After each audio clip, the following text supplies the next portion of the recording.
All right, happy day to my full stack entrepreneurs. Today I'm going to be helping you generate free sales leads using webscraper.io. It's free and I'm going to show you how you can do that fast. So one of the things we're going to be scraping today is smashing the like button. If you like what you see, I would really appreciate it if you would hit a like, give a comment. It'll be great. It'll just help the YouTube algorithm and doesn't take a lot of time. All right, without further ado, let's hop right into it, shall we? So what we're using here is a Chrome extension. So this is offered by webscraper.io, and I've used it for a ton of clients, and especially for personal use. So what you should do is go to the Chrome Web Store or click the link down below. Download the Chrome extension on the top right-hand corner, and you'll see in this teal cobweb icon. Yeah, it's teal. We'll go with that. Click it, and you would see that, all right, it's activated. And you will have either Command Option I if you're a Mac user or Command Shift I if you're a Windows user. And another way you could open up the same page is the inspect element. So we're going to go here, Command Option I. Okay. So what this is, oh, by the way, if you have it where it's a different docking station, you may not see it. It may be like this. So what you should do is click the three items here and change your docking. So you dock the bottom. Okay, so let's break out what web scraping is first.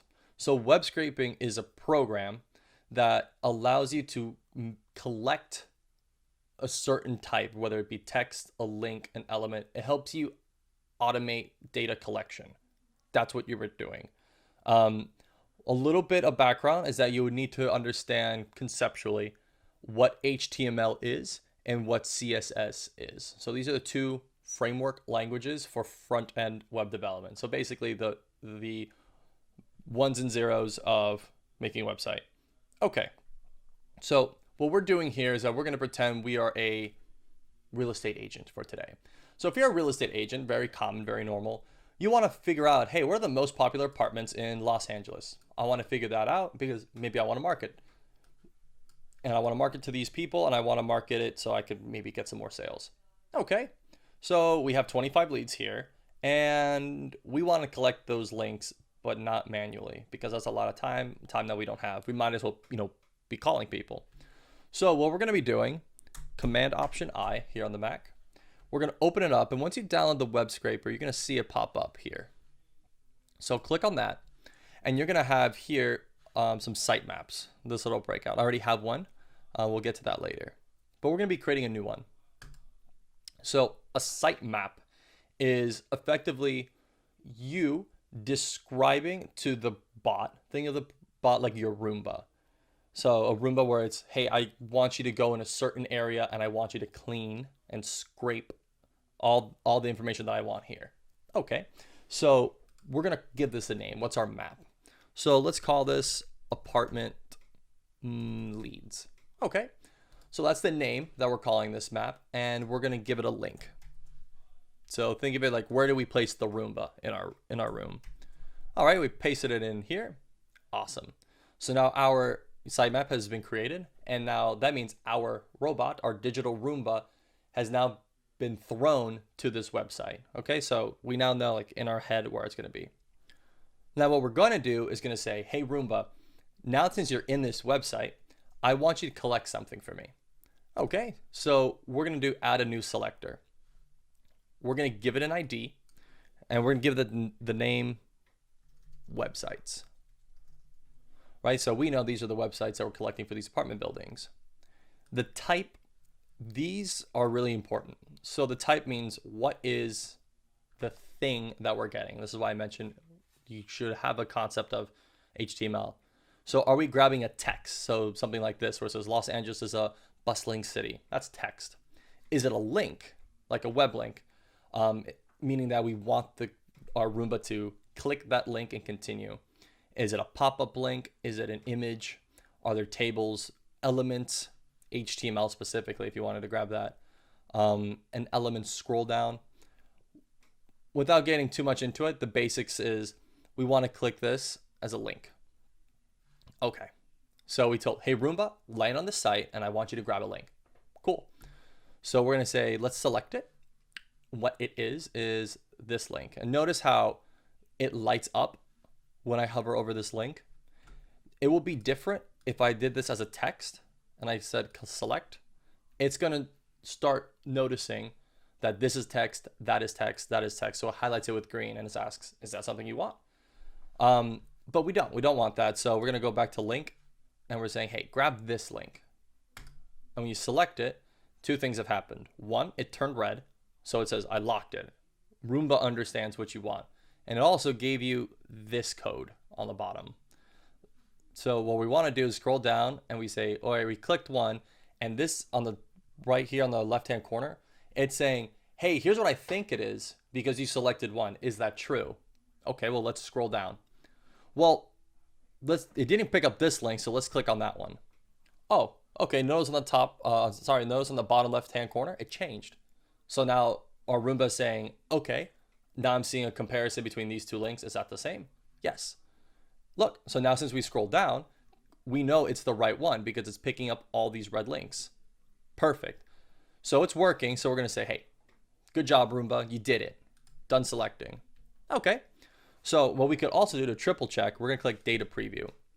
So data preview gives you the first thing it grabs. It's going to say, all right, we have DaVinci and we have a website, and then we have the link here, and then follow it. Cool. So it looks like it's going to take me to apartmentguide.com, which is awesome. So if you're a real estate agent, you want to know more about that building, especially during your sales call. And we're going to say, hey, Roomba, there's actually more than one. And it's going to say, oh, really? You're going to click data preview. And yeah, look at that. The Roomba says, you're right. There's more than one. I'm going to grab those. Awesome. So now what we want to do is here these parent selectors. So we are in our own ID called websites. And we're going to be attaching it to root. Hold the thought of what that is. We're going to save this. Click here on sitemaps in the name of your sitemap. And then I want you to click here on select a graph. So root is our website. It's the room that we put our Roomba in. That is apartmentguides.com. So that's our root. When you click on it, we have asked it to grab a thing for us, websites. So quite literally, it is a map where it says, hey, Roomba, land here and go to the right and pick up websites. So simple enough. So we know it works. We know it's the right website, and we know it's collecting the data because we did data preview. Great. Now what we want to do is go here to scrape. So right now we're saying a request interval means, and from a technical standpoint, if you want to know, is it's actually pinging the server and collecting all that data for us. So we're just going to do 2000 milliseconds. Don't change the time. Just keep it as it is. My hands are up, and notice that it's going to be collecting the data. So you're going to see this website come up. It's looking through it, and then done. See? Hands free. We were able to get that in less than, 30 seconds? So it says no data scraped yet. So we're going to refresh it, and then we're going to see it. Perfect. We got it. It's right here. So we have 8569 Burton Way Apartments, and we have the link.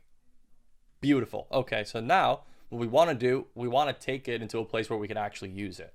So we're going to go here to export data as CSV, download now. There's our list right here. So now what you can do is you can actually click on the link and say, all right, I'm a real estate agent. This is fantastic. I'm going to learn more about this and how I could actually give tours to my clients about this complex. All right, now let's go with something a little bit more complex. What if we wanted to do what if we wanted to collect information in one site? So we found a candy shop, and this is called Sweet Pete's. Again, you may recognize this is from the Profits episode on CNBC of Sweet Pete's Candy. What we want to do is we want to go on Sweet Pete's, and we're like, hey, I want to know how Sweet Pete's is pricing all their products. So I'm here on this link under their collections and shop caramels. Ooh, I love caramels, so we're going to pick that. So what we want to do, we want to figure out all their prices. So we're going to open up our web scraper. I already have it here, already pre-made for you, but we're going to get into like a breakdown on how to actually do that. So we're going to have here, create a sitemap, and we're going to call this Candy Rush Sweet Pete's. So that's our sitemap. Our Roomba says, all right, where do you want me to go? Sweet Pete's Caramel? No problem. We're going to go here, input the URL, create sitemap. Boom. All right. Now what we're going to do is we're going to select the element. So we're going to call this products. We're going to select the element, and let me explain what that means. What we're looking at here and the way that websites are designed is that this is a list of products. A list of products. And a list means it is consistent and that it is repeating the information in a predictable way.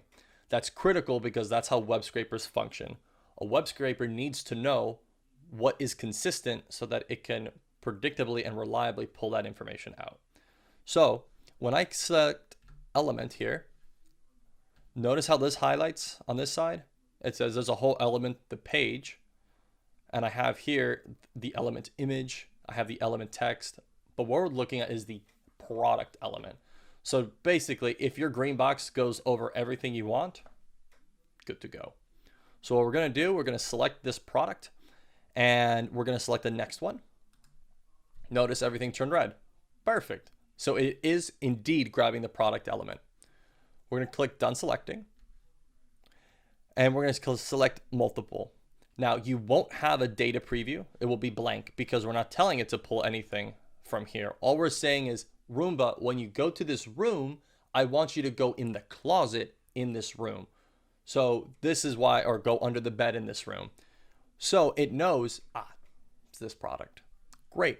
So you could click element preview here and it'll show you, is this what you mean? Yes, it is. All right. So now we want to have that attached to root, which we've explained already. So I'm going to click save selector. Awesome. So now within products, we're going to be selecting that. So I want you to think conceptually here. We're going to go back to the graph. We're at the website and now we're within here, the element products. So we're going to be going here, selectors. We're within the products, looking at the product path. We're going to go here and we're going to say, all right, I want you to get the name. It's a text. And let me spell it out for you. Sorry, you got to select products first. Sometimes it won't pick it up. Let's scroll up here. All right, so notice how this is yellow.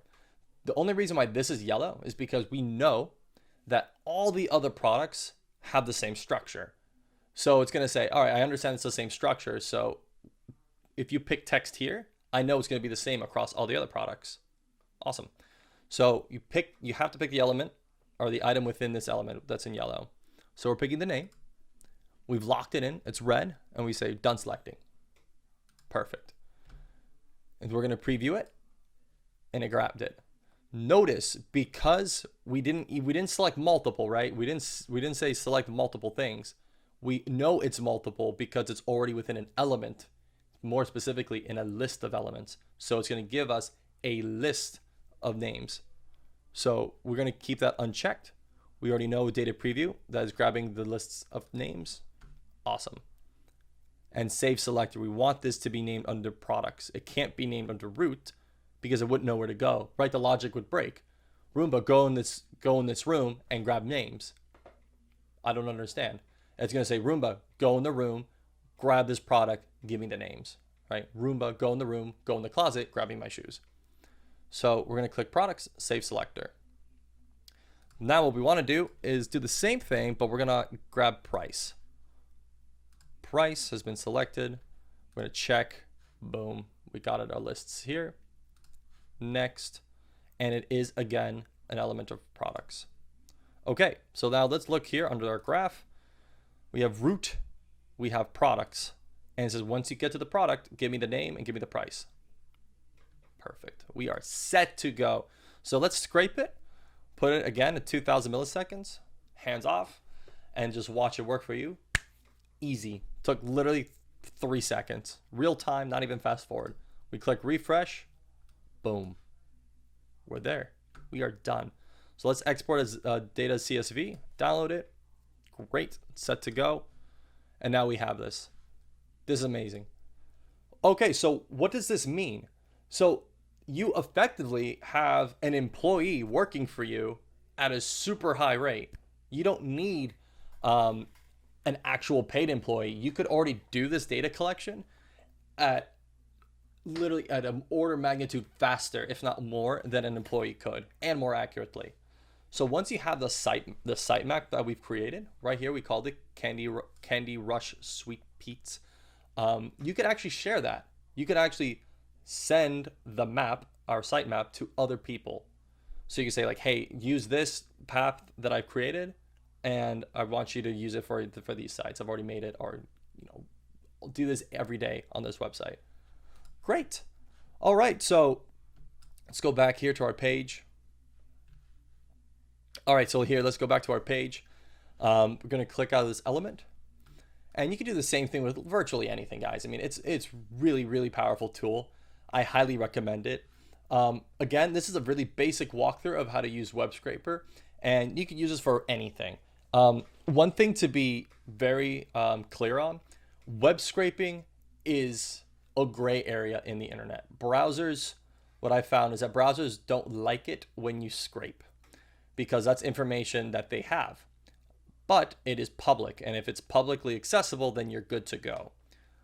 At the same time, you should not scrape anything that's behind a paywall. If this is something where you're paying, like a service that you're paying for, and then you start using a web scraper to collect it, that would not be good. So definitely consult a lawyer in terms of the copyright issues or anything that could pertain with using a web scraper in those instances.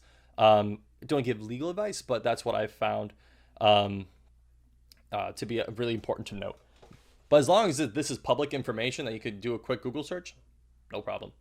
All right, so with that being said, thanks so much for tuning in to this episode of Full Stack Entrepreneur. If you like what you see, please subscribe, please share, comment below with what you want, and I'll be happy to make a video about it. Thanks so much.